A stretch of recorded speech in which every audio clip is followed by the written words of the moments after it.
नेता अपने बयानों को लेकर आए दिन चर्चा में बने रहते हैं। वही अगर हम बात करें कांग्रेस नेता राहुल गांधी की, तो राहुल गांधी कहीं ना कहीं कभी ना कभी वो कहीं किसी मुसीबत में पड़ते रहते हैं। अपने बयानों को लेकर वो काफ़ी चर्चा में बने रहते हैं। उन्हीं के इन्हीं बयानों को लेकर बीजेपी उन पे तुरंत हमलावर बन जाती है। उसी के चलते अभी अमेरिका दौरे पर गए राहुल गांधी ने एक बयान दिया था।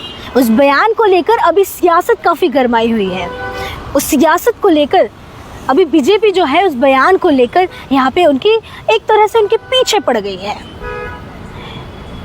वो आए दिन कभी कौन धरना दे रहा है, कभी कौन धरना दे रहा है। कभी बीजेपी राहुल गांधी के खिलाफ धरना देती है कि उन्होंने ये देश के खिलाफ बात की है और देश के लिए काफ़ी अपमानजनक बात यहाँ पे मानी जाती है, तो उसे लेकर वो धरना करते हैं। उसके बाद जो कांग्रेस पार्टी है वो वाले यहाँ धरना करते हैं। वो कहते हैं कि जो बीजेपी हमारे ऊपर गलत आरोप लगा रही है। राहुल गांधी जो कांग्रेस नेता है उनके ऊपर यहाँ पे गलत आरोप यहाँ पे लगाए जा रहे हैं।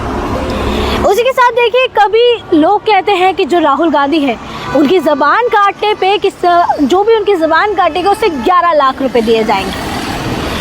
और यहाँ तक कि जो हमारे केंद्रीय मंत्री है नवनीत सिंह बिट्टू, उन्होंने तो राहुल गांधी को एक आतंकवादी करार कर दिया है।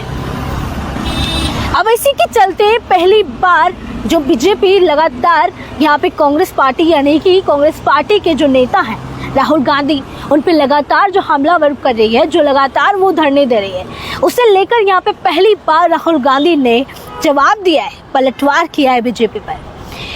उन्होंने सोशल मीडिया पे ट्वीट करते हुए कहा कि बीजेपी ये मुझ पे झूठे आरोप लगा रही है, वो झूठी बातें फैला रही है मेरे बयानों को लेकर। उन्होंने ट्वीट कर कहा कि वो मुझे चुप करवाना की कोशिश कर रही है।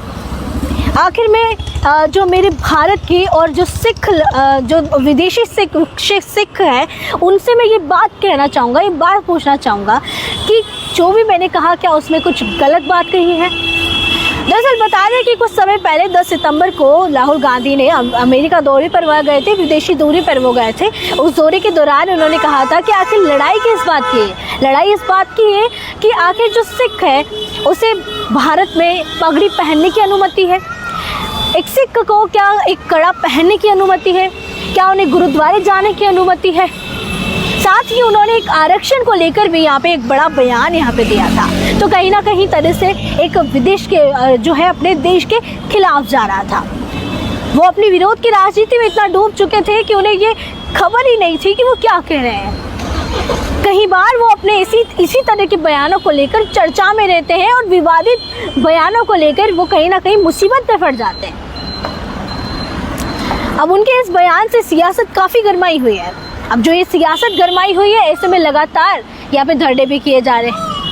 अब इसे लेकर देखिए, उन्होंने ट्वीट करके भी कहा है, सिख अपने भाई बहनों से उन्होंने पूछा है क्या जो उन्होंने कहा वो गलत कहा है।